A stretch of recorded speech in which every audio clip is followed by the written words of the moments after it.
Okay, పదవి వెంకటేశ్వర రెడ్డి గారు good morning. So ఏంటి అసలు రైతులకి తెలుగుదేశం పార్టీ అధికారంలోకి వచ్చాక ఇది రైతు సుఖీభావ కాదు రైతు దుఃఖీభావ అని చెప్పేసి మీరు అంటున్నారు. ఇటీవల మనం చూసాం షర్మిల గారు కూడా ఈ అంశాన్ని ప్రముఖంగా మాట్లాడుతున్నటువంటి పరిస్థితి.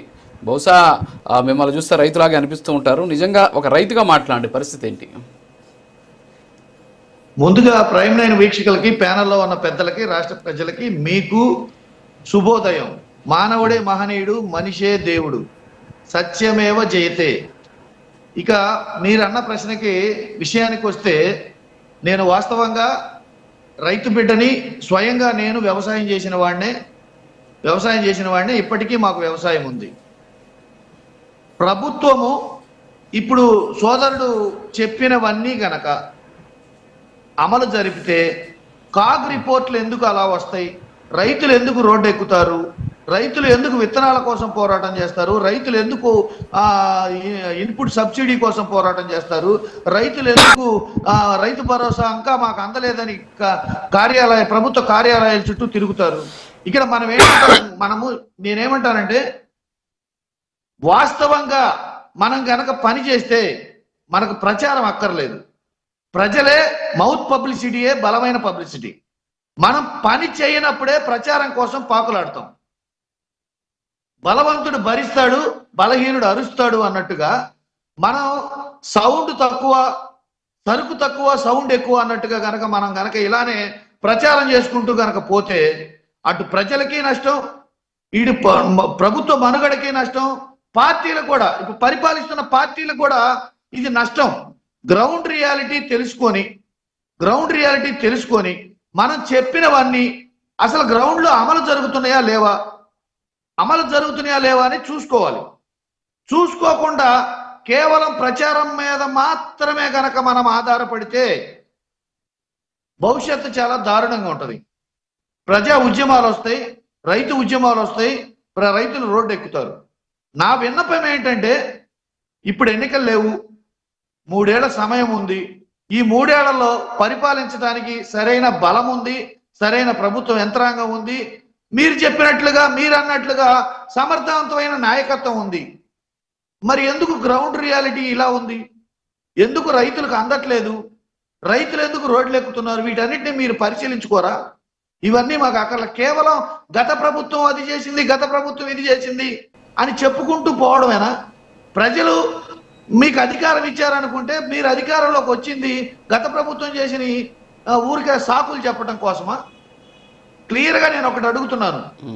4 ఏళ్ల నాడు, 5 ఏళ్ల నాడు సోషల్ మీడియాలో పెట్టిన పోస్టులకే మీరు చర్యలు తీసుకునే పరిస్థితి ఇప్పుడు ఉన్నప్పుడు, 4 ఏళ్ల నాడు, 5 ఏళ్ల నాడు ఈ రైతులకు అన్యాయం ఎవరు చేసినా, క్రైమ్ ఎవరు చేసినా, మీరు అన్నట్టు ఇట్లా ఆక్రమించుకున్నారు, ఇట్లా రైతులను అన్యాయం చేశారు, డబ్బులు ఎగ్గొట్టారు, ఈ విధంగా గత ప్రభుత్వంలో ఇలా జరిగింది అని మీరు చెప్పిన ఆరోపణలన్నీ నిజాలైతే చర్యలు ఎందుకు తీసుకోవట్లేదు? చర్యలు తీసుకోవాలి కదా. ఒకవేళ మీరు చర్యలు తీసుకోవట్లేదంటే మీరు చెప్పినవన్నీ అబద్ధాలు కదా. మీరు పని చేయాల్సిన పరిస్థితిలో ఉండి, పరిపాలన చేయాల్సిన పరిస్థితిలో ఉండి ఆరోపణలు ఎలా చేస్తున్నారు? మీరు ఆరోపణలు చేసే అధికారం హక్కు మీకు ఇప్పుడు లేదండి. మీరు పరిపాలించాలి, ప్రతి సమస్యని సవరించాలి, ప్రతి సమస్యని సరిచేయాలి, ప్రతి నేరస్తుని మీద చర్యలు తీసుకోవాలి. ఇవన్నీ వదిలేసి ఆరోపణ చేస్తున్నారంటే మీ ఆరోపణలో నిజం లేదు. మీరు చెప్తున్నవి వాస్తవాలు కాదు.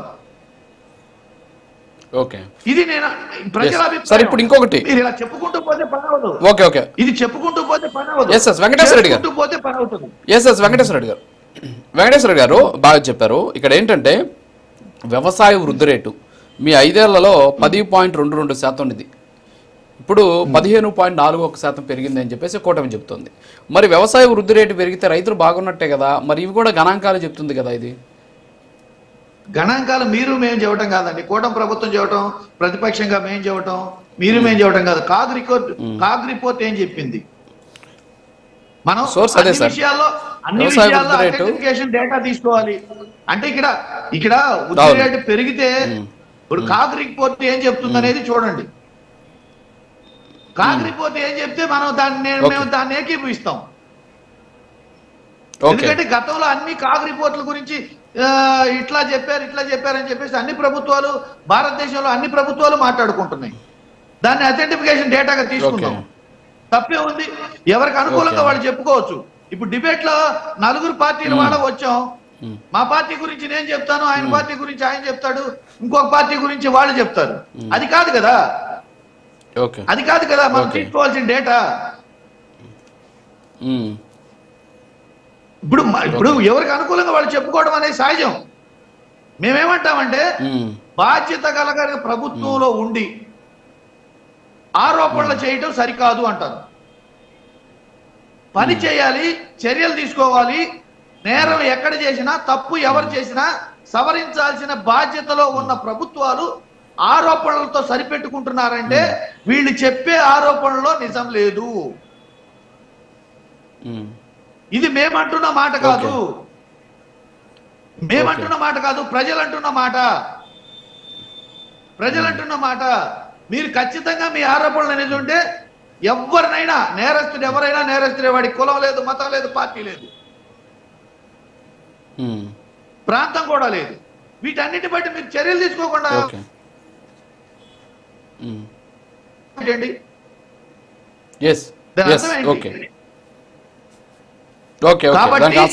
కాబట్టి దయచేసి ప్రభుత్వాన్ని మేము కోరుకునేది ఏంటంటే, ఒక రైతు బిడ్డగా, ఒక సామాన్యుడిగా, వ్యవసాయం చేస్తున్న వాడిగా, చేసిన వాడిగా మేము చెప్పే మాట ఏంటంటే, మనం చెప్పే మాటలు, ఇచ్చిన హామీలు, చెప్తున్న లెక్కలు అవి గ్రౌండ్ కి ఎంతవరకు చేరిని అనేది మానిటరింగ్ చేసుకొని పని చేయాల్సిన బాధ్యత ప్రభుత్వానిది. ప్రభుత్వానిది. మాటలు చెప్పడం పని చేయండి. శంకర కృష్ణ గారు గుడ్ మార్నింగ్ మేడం. సో ఇప్పుడు రైతులకి ఎవరేం చేశారు అనేది తీవ్రంగా చర్చ నడుస్తోంది. పోస్టర్స్ యుద్ధం జరుగుతోంది, మేము ఇది చేసామంటే మీరు ఇది చేశారని చెప్పేసి ఒక యుద్ధం జరుగుతుంది. ఇక్కడ మనం చూడాల్సిన అంశం ఏంటంటే, ధాన్యం బకాయిలు 1674 కోట్లు వైసీపీ హయాంలో రైతులకు ఇవ్వలేదన్నమాట. సో అది కూటమి వచ్చినాక వచ్చింది. దానికి సంబంధించినటువంటి లెక్కలు ఉన్నాయి, అధికారికంగా జీవో కూడా ఉన్నటువంటి పరిస్థితి. సో వాళ్ళు రైతులకి ఇవ్వాల్సినటువంటి డబ్బులు ఇవ్వకుండా వెళ్ళిపోతే దాన్ని మీ ప్రభుత్వం వచ్చినాక చెల్లించినటువంటి సిచ్యువేషన్. అలాగే వ్యవసాయ వృద్ధి రేటు పెరిగింది, దీంతోపాటు ఇన్పుట్ సబ్సిడీ ఇస్తున్నాము, అలాగే పంటల బీమాకు సంబంధించి కూడా 3 ఏళ్ల పాటు ప్రీమియం చెల్లించకుండా మోసం చేశారని చెప్పేసి ఇటీవల చంద్రబాబు నాయుడు గారు మాట్లాడారు. కానీ జగన్మోహన్ రెడ్డి గారేమో అసలు మీరు ప్రీమియం ఎత్తేసారని చెప్పేసి ఆయన కూడా మొన్న మాట్లాడినటువంటి పరిస్థితి. సో ఓవరాల్గా ఏంటి అసలు, అంటే మీరు రైతులకు ఏమీ చేయట్లేదా, చేయకుండానే వృద్ధి రేటు పెరుగుతోంది, అసలు ఏంటి? సార్ రాజు గారు, మీకు అలాగే ప్యానెల్ ఉన్నటువంటి ఇతర సభ్యులకు మరియు ప్రైమ్ లైన్ వీక్షకులకు కూడా గుడ్ మార్నింగ్ అండి. సార్, రైతుల గురించి, రైతులను రాజుగా చూడాలనుకున్నటువంటి కూటమి ప్రభుత్వం గురించి ప్రజలకు తెలుసు, అలాగే రైతులకు తెలుసు సార్. లబ్ధి పొందుతున్నటువంటి ప్రభుత్వం నుంచి అందుతున్నటువంటి సబ్సిడీలు కావచ్చు, అలాగే ప్రోత్సాహాలు కావచ్చు, ఇవన్నీ కూడా పొందుతున్నటువంటి రైతులందరికీ కూడా